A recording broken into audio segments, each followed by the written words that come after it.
But right now, it's time to welcome our first guest. This young man, Kelsey Williams, believe it or not, has more than 40 years of experience in financial services, including 14 years as a full-time financial advisor. He's the author of a popular blog called Kelsey's Gold Facts and has written articles on inflation, interest rates, and the Federal Reserve. His new book is called Inflation: What It Is, What It Isn't, and Who's Responsible for It, which makes him the perfect guest for today's show. Kelsey, welcome. Well, I'm glad to be here, Dave. Thank you very much. So what motivated you to write the book at this particular time?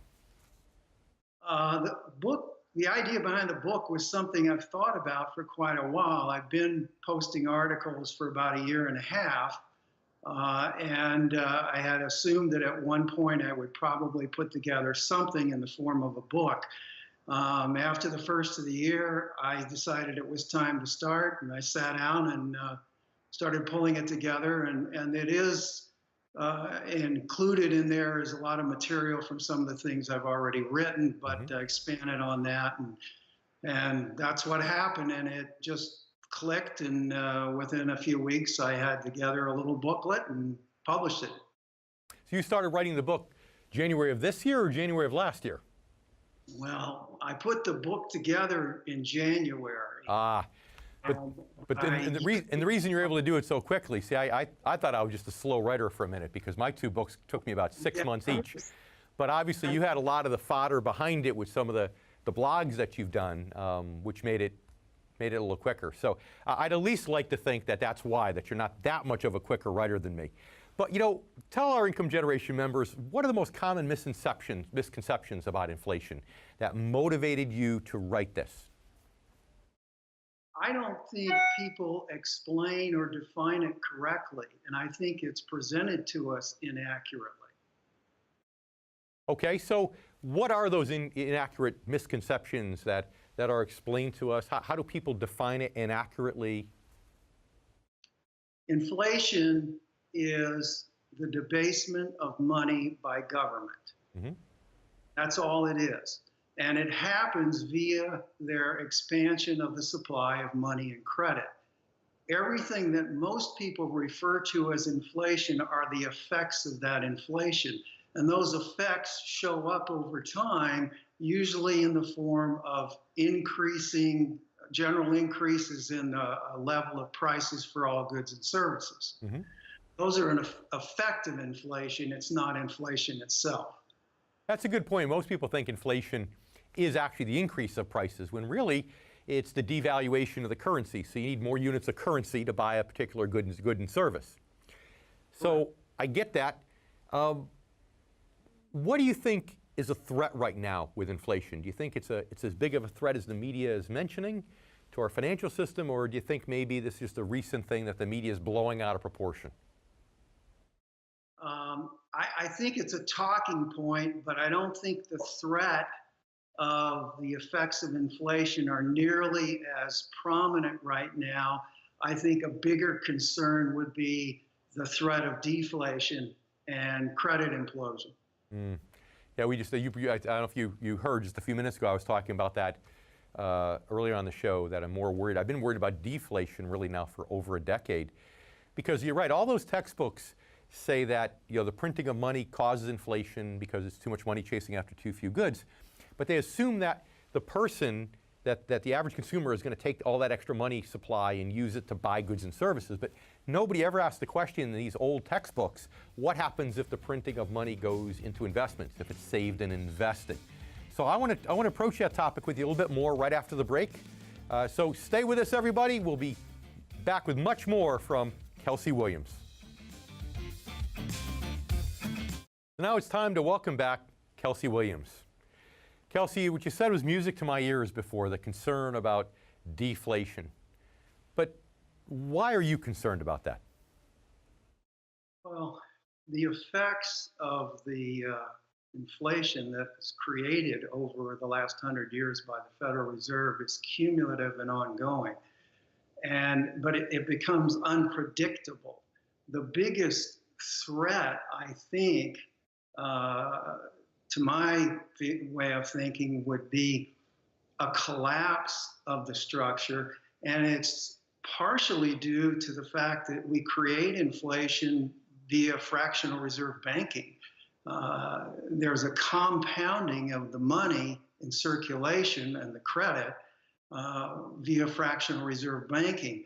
And it's like dominoes toppling. It could very easily lead to an implosion and credit collapse. And I think we saw something similar to that about 10 years ago. So part of it, as you say, comes from really the last, I'll call it 80 some years, when we started getting to permanent debt as a country and thinking we could take the role of God and manipulate the economy in every way possible. But how much of it do you think comes from the demographic shift we're going through? The baby boomers aging, spending less? I don't really feel that the demographics are as much a factor as the fundamental economics that are being employed by those who can control the supply of money. And I do believe that, in terms of investments, we have the complication and convolution of investment products with derivatives and CDOs and all of these esoteric products that most people can't explain or understand. And there are claims on the original base or principal money that's there that really can't be supported. So how much do you think this got accelerated, though, since 2008, since the financial crisis, with all the quantitative easing, the unprecedented level of influence? Almost infinitely more so, because they employed the same tools that had brought us to the point that we were facing in 2007, 2008. Nothing changed fundamentally. And part of it is because nobody wants to pay the piper. Nobody wants to see a panic or crash. Nobody wants to go through even recessions, let alone depressions, and that's reasonable. But you have to eventually pay the piper, and at some point in time, we will. Do you think that on this go-around, the Federal Reserve has been trying to manufacture inflation since 2008, and they're finally getting just a little tiny bit of traction with it? Do you think they're going to get more traction? Do you think we'll see 3%, or do you think we're going to be stuck in the twos as we've been? I think it's always possible that we'll see more, because there is an unpredictability to this whole thing. But I think the Fed is very much afraid of doing something that would cause us to go into reverse again. I think that is a bigger concern to them than whether they'll create more inflation or not. Do you think, in essence, in a nutshell, we're going to see more dovish language coming out than the current slightly hawkish language we've been hearing from the new Fed president? Possibly so, but I think one of the problems here is the Federal Reserve is going to tell us whatever they think is going to work in their own best interest in terms of keeping this under control. And it's because they think they can manage the economic cycles.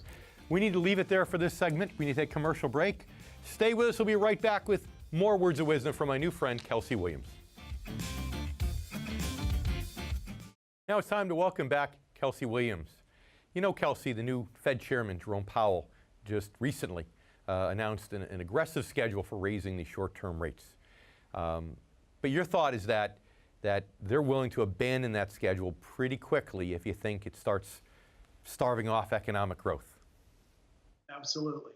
They would change in a heartbeat if they thought it was going to create bigger problems.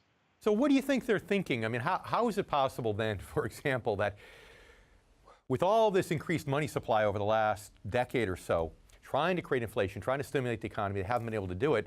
Now this year, in addition to reversing QE, they're going to be issuing almost twice as many new treasuries this year as they did last year, almost $1 trillion this year, thereby, in essence, depleting the money supply. How do you think they think they're going to continue to be able to manufacture this inflation while reducing the money supply?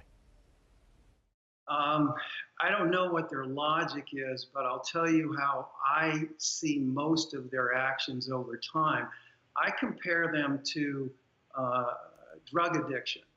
We are very much addicted to the money drug in terms of seeing higher prices for everything, and we get confused about what price and value are.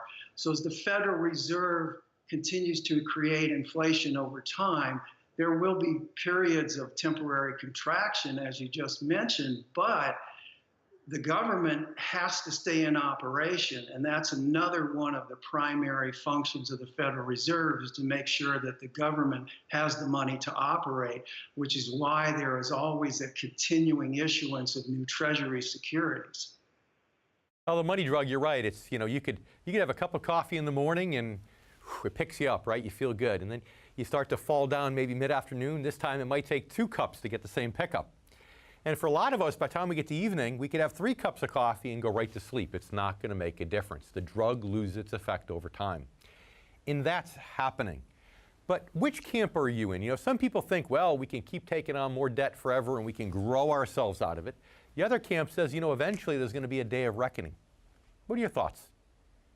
I definitely feel there's going to be a day of reckoning. The problem is when. Nobody knows that. I think the seeds are there that it could happen any time.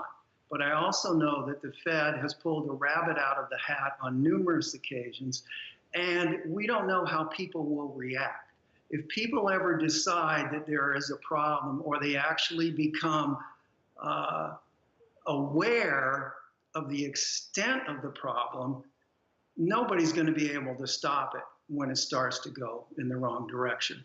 Otherwise, the new Fed chairman, as far as I'm concerned, it's status quo. I don't think there's a whole lot of change just because it's Jerome Powell or Janet Yellen. And I think that it's possible that they could extend things for several years, maybe even longer. Well, they say don't bet against the Fed, and I guess there's something to that. So as we need to wrap up, just tell our viewers where they can get your book. Book is available on Amazon, and it is available in digital format. There's a free Kindle reader if you don't have one on your mobile device, and it's also available in paperback. Kelsey, it's been wonderful having you. Thanks so much for being on the show. Thank you very much, Dave. All right, stay with us for our next segment, and our next guest will be right back here on The Income Generation.